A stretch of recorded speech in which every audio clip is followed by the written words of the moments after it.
ধনী ঘরের মেয়ে হয়ে আম্মা খাদিজা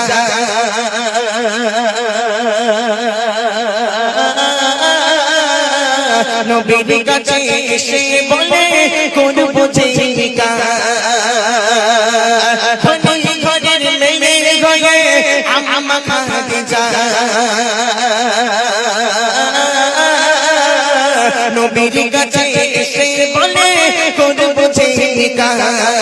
নবী বলে ও খাদিজা নবী বলে ও খাদিজা কেন চাও আমায় নবী বলে ও খাদিজা কেন চাও আমায় রতনকে রতনে চেনে অন্যকে গৌনায় ও রতনকে রতনে চেনে অন্যকে গৌনায় কেমন ভালোবাসে নবী আম্মা খাদিজা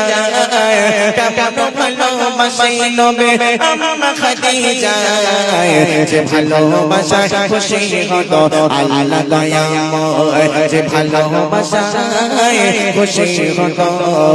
আল্লাহ দয়াময়